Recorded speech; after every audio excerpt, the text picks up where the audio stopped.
here early in the morning, heart of South Philly. Let's go see what the people have got to say. I'm ready to roll if they need me.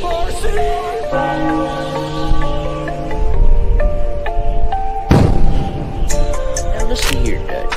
Mets and the Cowboys, they suck.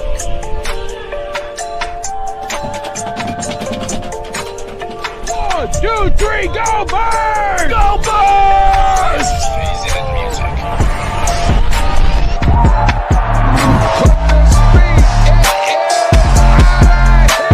What we got? 3 2 birds, Steaks. Go Birds!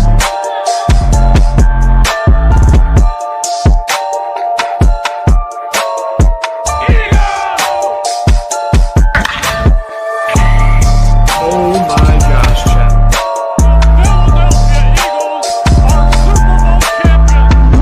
Your favorite Chicagoan. Go Phils.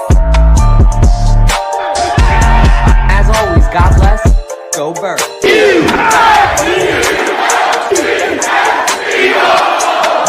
Get your water ice and soft pretzels ready because you are now tuned into a 302 Birds podcast experience. Proudly presented by Tick Pick, Nick's Pizza, El Diablo Burritos, and Klondike Kate's on the heart of Main Street. Let's take it to the show.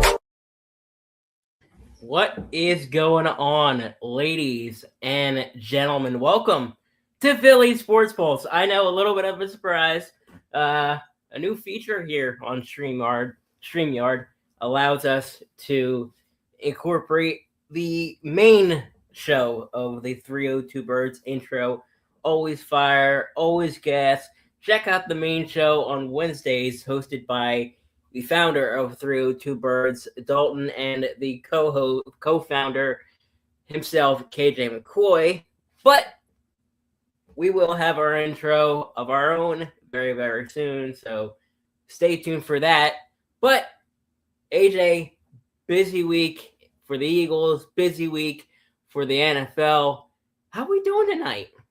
I'm doing fantastic, Jess. It's been, a roller coaster of a week, not just for the city of Philadelphia, but for a lot of teams across the NFL. So I'm excited to dive in here with you.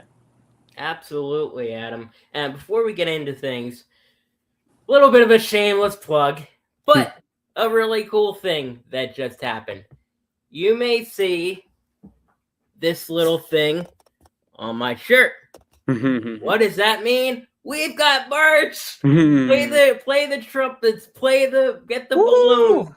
We got merch, ladies and gentlemen. I will put the link up in our bio. But shout out to Dalton for getting that all ready. It's Nike, as you can see right here. So it's pretty cool stuff. We got hoodies, we got tees, we got polos, we got it all.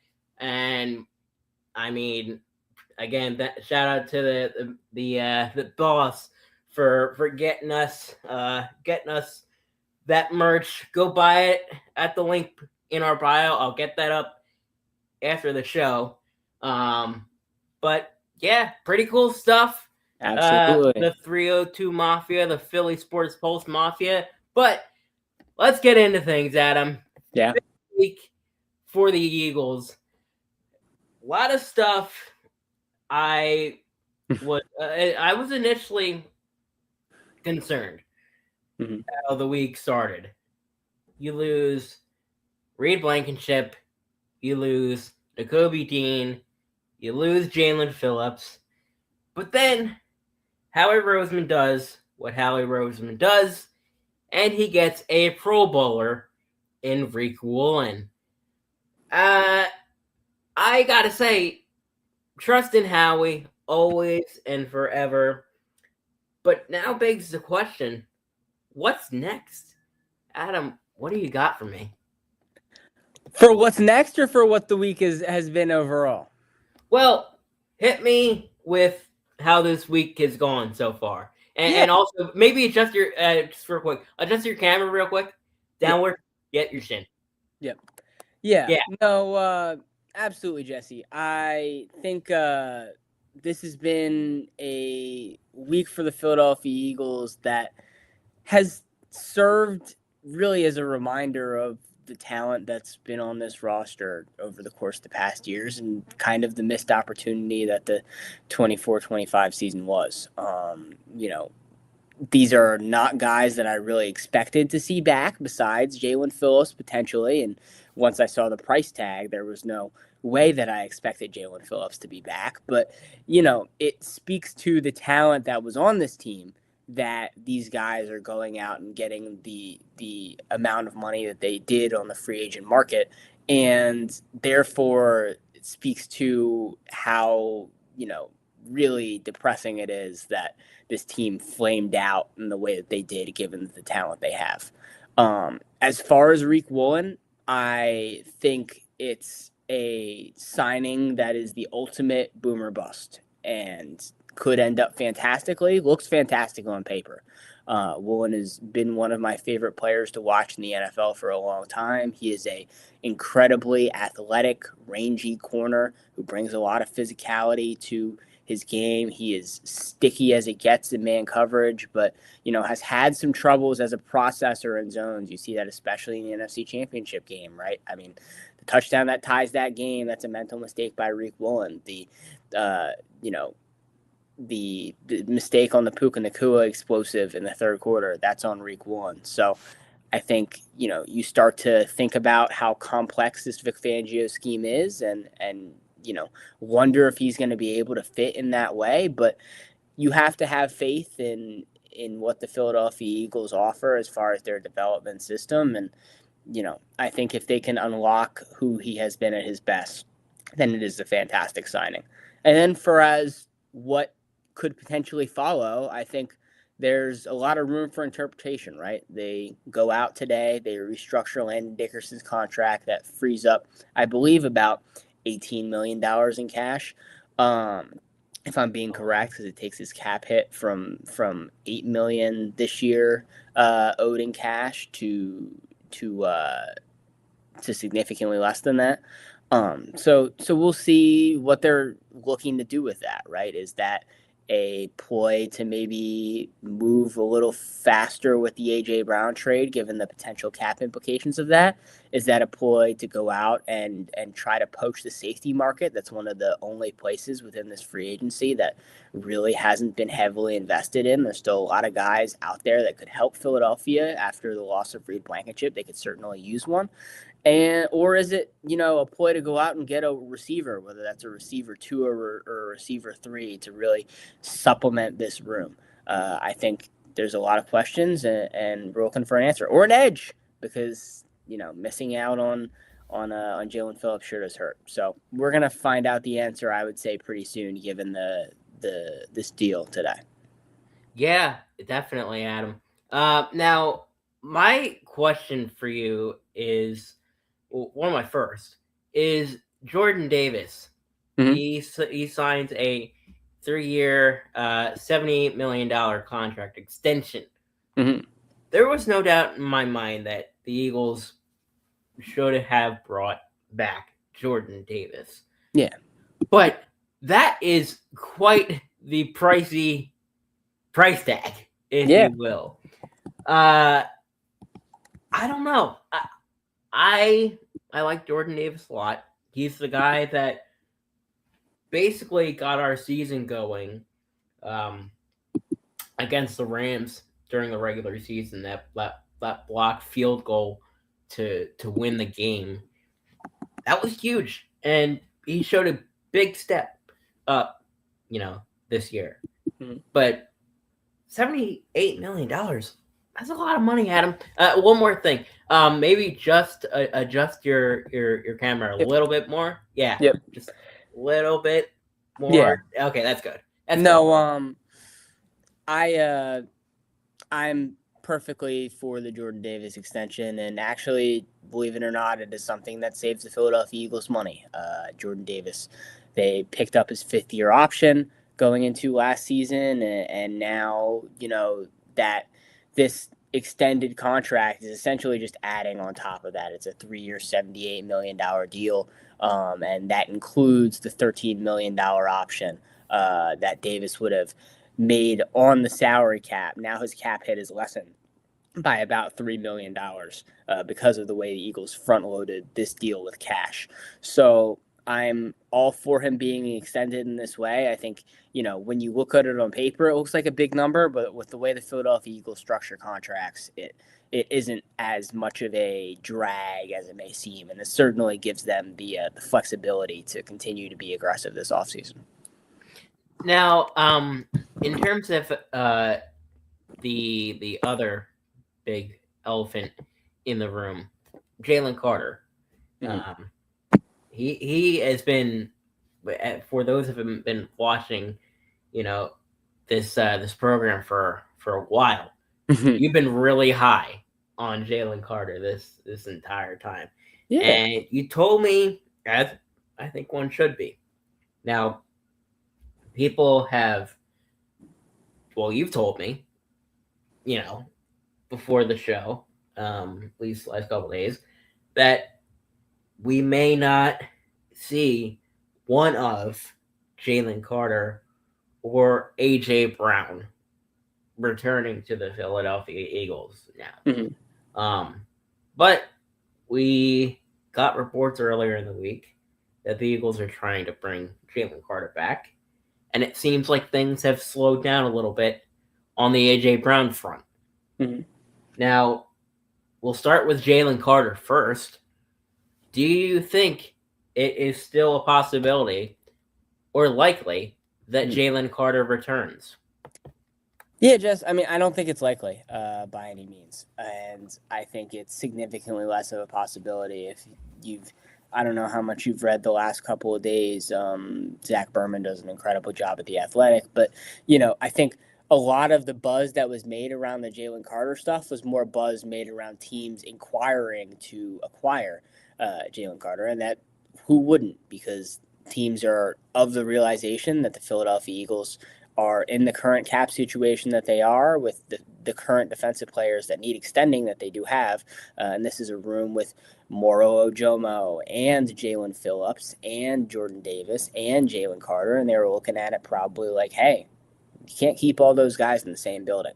So I think, now that Jalen Phillips signed his deal in Carolina, I think it actually becomes even more likely that Jalen Carter is going to sign this extension sooner rather than later. And we're going to see that deal locked down. So Jalen Carter will be a Philadelphia Eagle in 2026, that's for sure. How the Philadelphia Eagles operate over the next couple of days will probably decide whether he's one in 2027, right?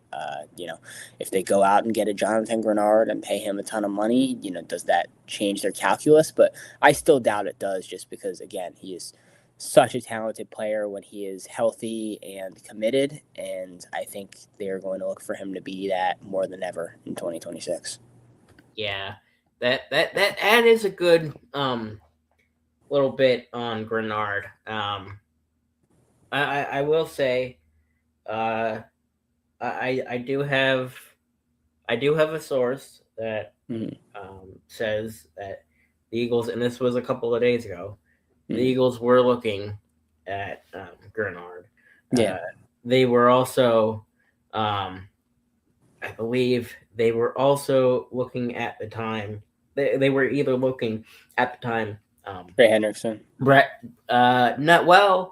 Not Trey Henderson. Bradley Chubb. They were looking at him. Really? Okay. Yeah, well, I know they were definitely in the Trey Hendrickson market. And I think it's just looking to get an edge by any means, right? Like, adding some kind of pass rush boost to this room.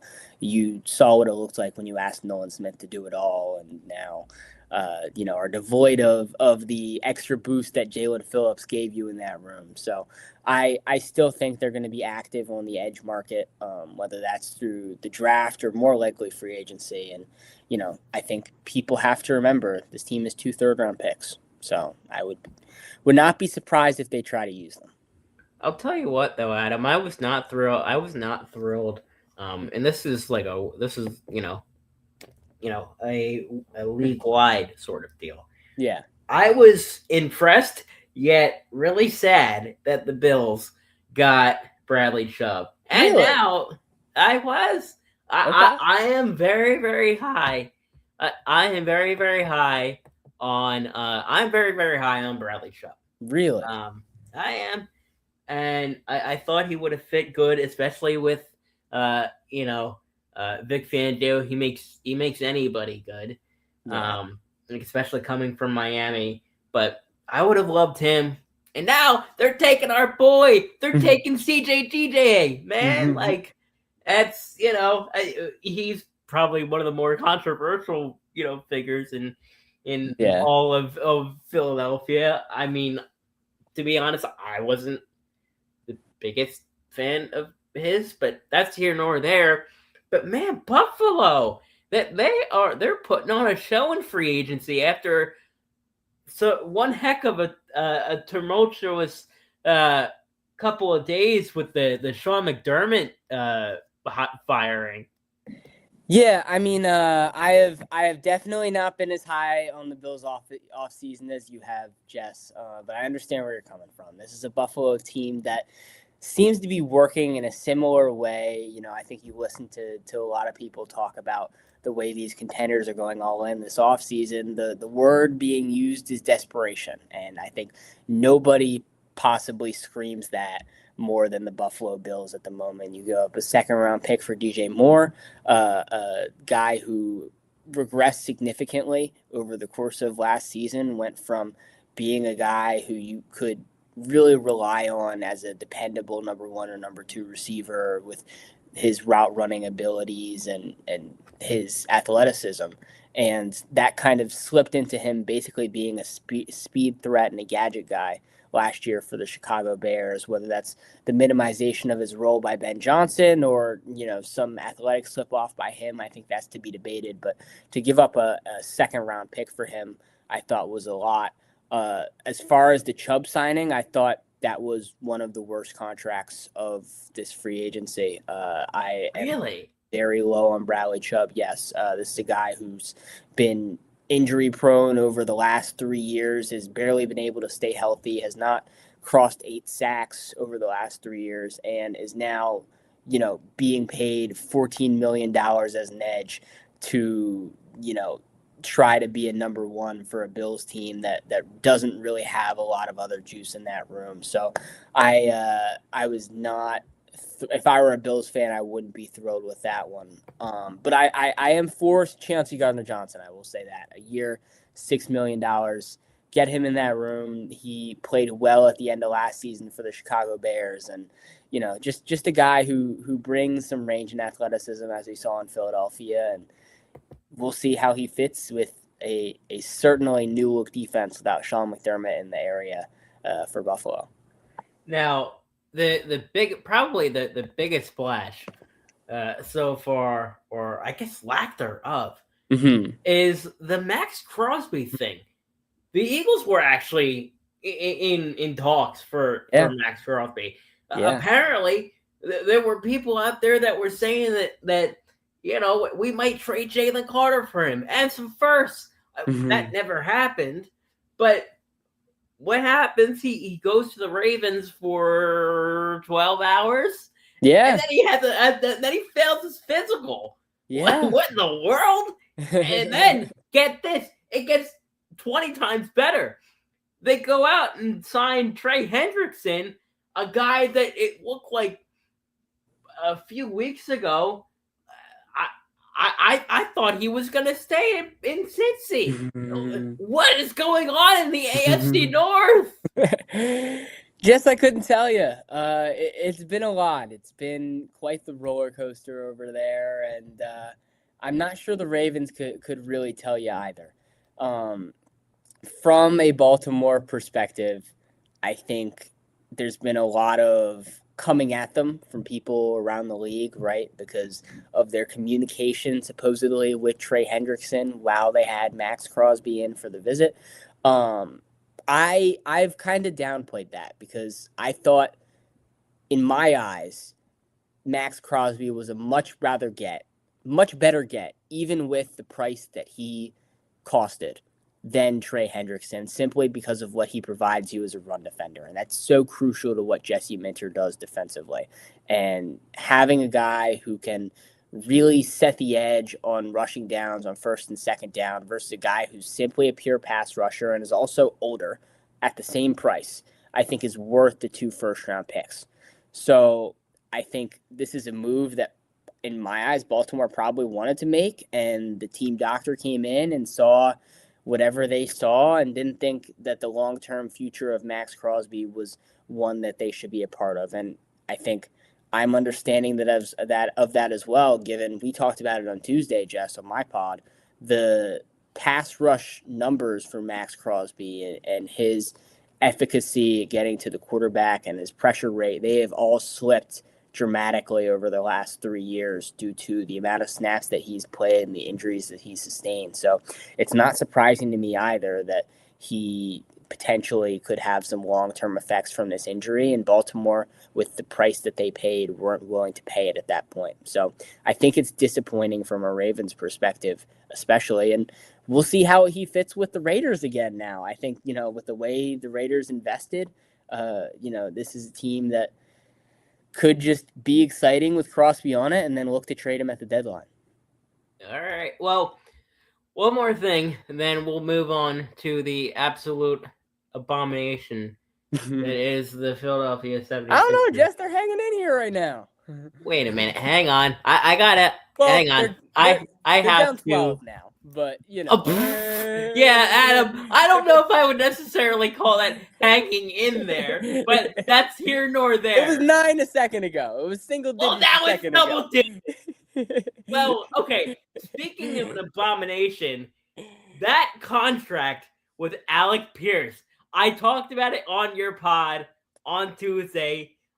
Don't make me defend this again, huh? Yes, I am. I freaking hate that deal. 4 years, $116 million. That is, and I'll get this right this time, the highest deal for an NFL wide receiver free agent in history. That is awful. I am glad that may have risen the price up for the Patriots to get A.J. Brown, because that's how the game works. I mean, I think Howie Roseman knows how the game works. But if you're Indy, Jesus Christ, brother, especially after losing Pittman, that's your play? I don't know. Yeah, Jess. We came up with a term on Tuesday on my pod. You remember what that term was? I do not. We came up with receiverflation. Yes, and yep. that is what has happened across the league over the past couple of days. It's been wide receivers making immense amounts of money simply because the market is just not sustainable as far as the draft prospects that are out there, not sustainable as the guys available via trade, given the price for guys like A.J. Brown and DJ Moore. So that's leading to guys like Alec Pierce making a ridiculous amount of money. Now, given this receiverflation, I actually don't mind the Alec Pierce deal at all. I thought Alec Pierce was really great last year. Everybody just talks about him as a speed threat, but he was really fantastic at all 3 levels of the field, showed a lot of burst, and I think has become a really exciting player within that Colts offense. So I think he's going to be fantastic again this year. I think he certainly will be able to sustain that success given what his role was, his target share within the Colts offense, and I think he's a really great player. There are a lot of other receivers, cough, cough, Wandale Robinson, cough, cough, Jahan Dotson, cough, cough. Can't think of another name off the top of my head, but a lot of other receivers who I think were a little more undeserving of the deals that they got in retrospect. Oh man, I got 2 things about. I'll hit you first with the Jahan Dotson thing. Mm-hmm. And we talked about it again on your pod on Tuesday. I don't know if I necessarily hate the Jahan Dotson thing, especially him going to a team he did. He went to the Falcons that don't really have that wide receiver threat. Bijan Robinson is more of a dual threat running back. But gotta say, for a team that needs a wide receiver, and especially a young quarterback in Michael Penix that, wants to throw the ball deep, that is a great guy for a deep threat. You want to talk about a good deep threat? Jahan Dotson, to me, he is your speedster. He's your guy for that sort of thing. And just because of how crowded the Eagles wide receiver room was last season with Devontae Smith, AJ Brown, and Dallas Goedert, who we can talk about this now. Still, I believe was one of the most productive players on that Eagles offense. We can totally talk about that now. I know you wanted to discuss that. But I mean, yeah, I feel like with a bad team, We got breaking Jahan news. Jess. Dotson. Oh boy, breaking news. Yep. What? Jonathan Jones, former Connors Oh, and Patriots shoot. corner. This is just depth. This is probably not a guy who's going to be playing a lot within this room. A guy who's starting to edge up into his 30s.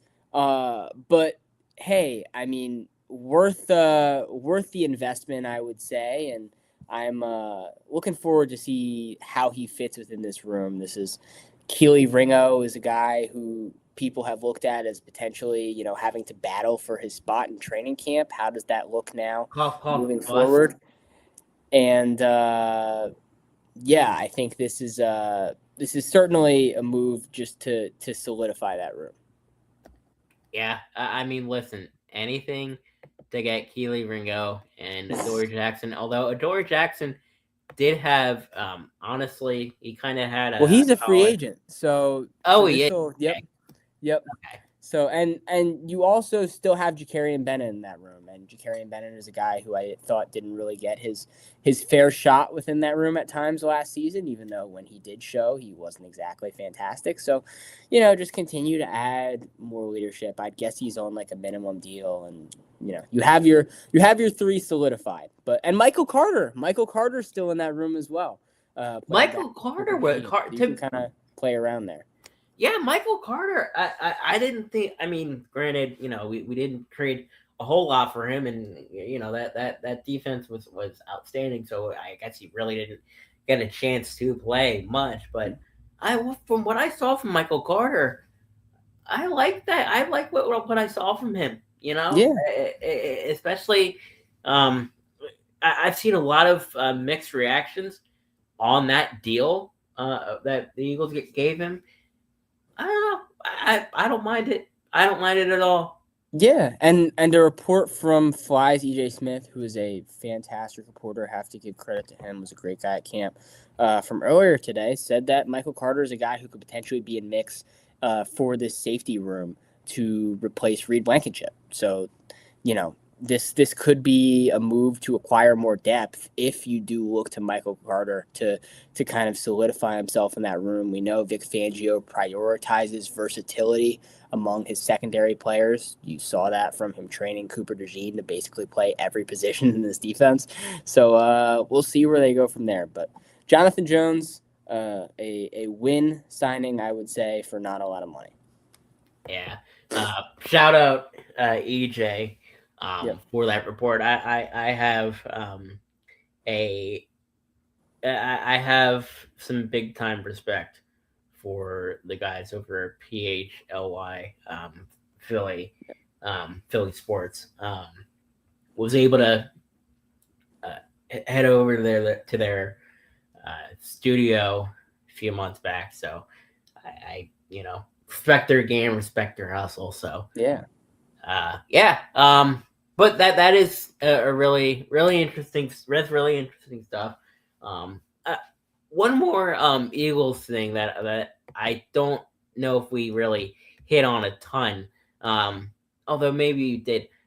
Reed Blankenship. I'm very interested to hear your thoughts, because I've seen a lot more hate on the Reed Blankenship loss than I really expected, which is kind of ridiculous to me. We saw how much of a regression he had last year, and you really want to give, to me, a guy like Jahad Campbell some more reps. What does this do? gives Jahad Campbell more reps. Guy comes from Alabama. He's huge. He's a stud. I don't mind that Reed Blankenship is gone. In fact, I am almost glad that he's gone. Yeah, I don't mind that Reed Blankenship is gone either, Jess. I will say that again, the safety market has not been where I think anybody's expected it to be. Jaquan Brisker just signed with the Steelers for $6 million. That's a really good safety who, I mean, because of some of the injury concerns and, over the past couple of years, signs for a really low deal. Reed Blankenship got 8, and I thought he could potentially be in the 11 to $12 million range. And I wouldn't have been incredibly mad if they signed him back for the $8 million deal, simply because of the potential instability that having a guy who, like we talked about earlier, might have some lapses as far as his ability to recognize things in zone coverage, like Woolen could potentially have. So I think, having some inexperience at the back end of that safety room is going to be maybe a struggle early in the season for the Eagles, and wouldn't have been bad to have a name in there. But I still hope that the Eagles look to pursue some kind of veteran in their room in order to solidify that, because I think it would be helpful for Woolen for his adjustment to this defense. Yeah, Dennis, I would not expect anything else.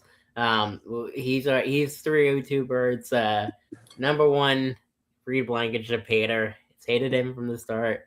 OG. Hey, that's not nice. Oh man, brutal, absolutely brutal. But again, It's straight to me. Leave him alone, Dennis. I wouldn't expect anything else. Miss you, Dennis. Hope at some point we'll be able to do a Sixers post-game show when they don't absolutely shit the bed. 14-point game. Yeah, that is a good segment. Unfortunately, the Sixers. God, this team. I don't know if cursed is the right word for it. I don't know if mismanaged is the right word for it. I don't know what the right word for any of this is, but none of it is good. Adam, give me your take on the Sixers so far after Jared McCain left. Yeah, Jess, it's been a pretty disastrous stretch. I think it's one which, in the end, maybe could end up beneficial for the Sixers, given what I thought were their actual postseason, prospects throughout this season. But it certainly doesn't feel good from a fan perspective. This is a team that over these next couple weeks is really going to have to battle, because the Charlotte Hornets, despite their recent, I would say, cold stretch, are still, I think, one of probably the 5 best teams in the Eastern Conference now, given how they played earlier this month. I think the Miami Heat have awoken. Tyler Hero and Bam Adebayo especially have been absolutely incredible. They are back to being incredibly efficient on offense, with the amount of lack of ball screens that they run. They just are able to beat teams off the dribble with their size and physicality, and it's been really fun to watch. They get out in transition really well as well. And then the Atlanta Hawks are still in this thing. They've played better of late, and all those teams are currently playing a lot better than the Philadelphia Sixers are, or than the Philadelphia Sixers will be for a long period, right? Tyrese Maxey had at least another 2 weeks. Joel Embiid, we don't know what the plan is for him to come back, but if I were to guess, I would guess that it's at some point close to when Tyrese Maxey comes back, simply so that you can have the two to play together and, generate some consistency there. Paul George still going to be out for a little bit. So it's probably going to be a pretty rough stretch. They have pretty easy schedule coming up, but I don't really trust them in any of these games. And I mean, who knows if they can slip to the 9 or the 10? Did they start trying to lose these games and get back there? We'll find out, but it certainly does not look good. hang on. I will be. Don't know if you can hear me. Having a little bit of audio issues, but I'll be there in a second. Cannot hear you, but I'm pretty sure that you can hear me.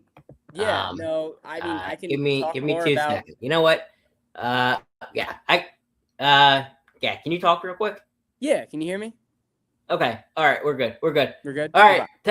Technical issues. Good. They always kind of suck. But didn't really get the second half of your answer. But I guess my question for you is where do you see this Paul George thing coming after he comes back? Is he going to be the podcast P that we all loathe, or where do you see things going? As he comes back. Paul George is even more important now, given the Jared McCain trade and the state of the current Sixers guard rotation. Quentin Grimes, despite playing better of late with absolutely zero other options for the Philadelphia Sixers offensively, has not been good when he's actually been playing alongside Tyrese Maxey and Joel Embiid in the team's real starting lineup. And putting too much on Kelly Oubre, we've seen what that kind of leads to in the past. So I think they're going to continue to ask probably even more of Paul George when he comes back, and the hope is that he's able to get into game speed soon and develop as a 3-level scorer that can really contribute for this team. So I think he's going to slot right back into the starting lineup, and they're going to try to push for that 8 seed or that 7 seed so they can stay out of a game against the Charlotte Hornets, which I think no one wants to say. Yeah. All right, let's move on to our last sort of topic of tonight's show, because I'm actually in the middle of a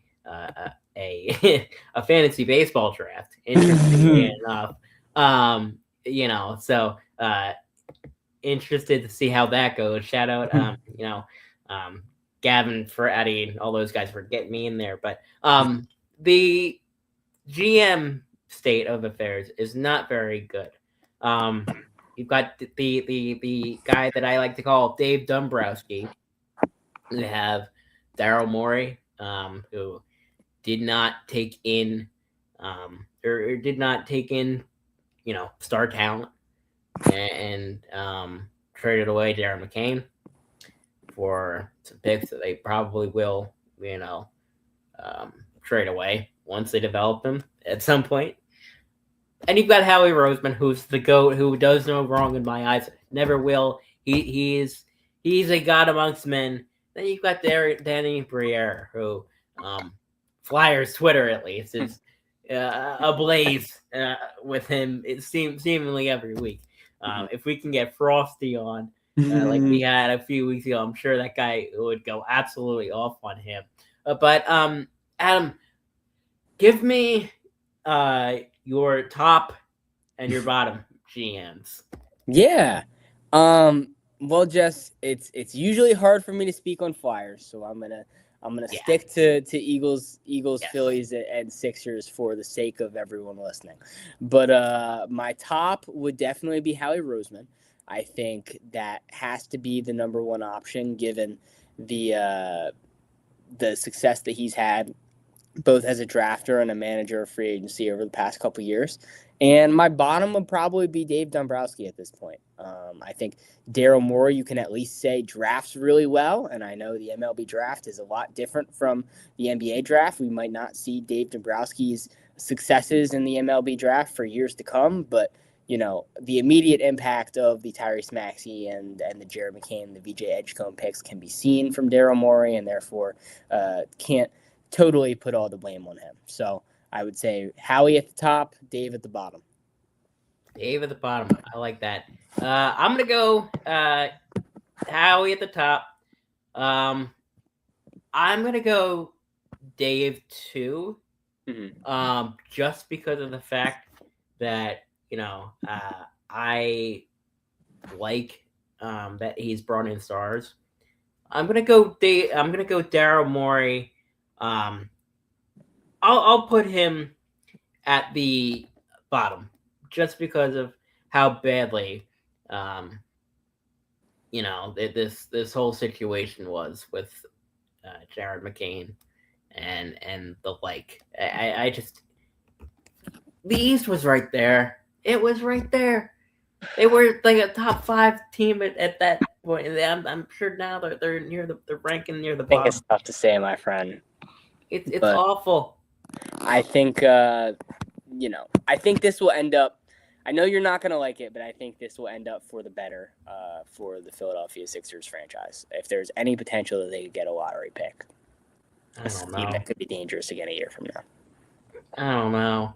We'll see. We'll see how it shapes out. Yep. And I was gonna say it's a 7-point game, but Duncan Robinson just hit a 3. So that's double digits. I swear to God, Hey, listen, the announcer jinx. Yep. Is hitting you this time. Yeah, It was real yesterday. Should we talk some more about porta potties here? Oh dear God! Yeah, we'll leave that for the next baseball broadcast we do. Me and Adam, we did a baseball broadcast for the year's finest baseball team. They won. Had a fun time. I don't know if any of the guys are watching, but awesome job. Looking forward to calling next one. Sir. Yeah. After your spring break trip. But yeah, that's it. That's gonna wrap things up for the Philly Sports Pulse show. Here live on 302 Birds. Sorry for the technical issues, but hey, listen, again, merch. It'll be in our bio. Go buy it. Supports us. It helps us do what we do and bring the quality content you guys love and deserve. But that's going to wrap things up for 302 Birds. Shout out Nick's Pizza, Tick Pick, Klondike, or I don't know if Klondike is the sponsor, and I don't want to get in trouble, so I'm not going to say them. Though we did have a watch party at their place, and it was awesome. Nick's Pizza, El Diablos. There we go. That's the one. But all our Delaware sponsors, we know them, we love them. That's going to wrap things up. Thanks for watching, and go Birds.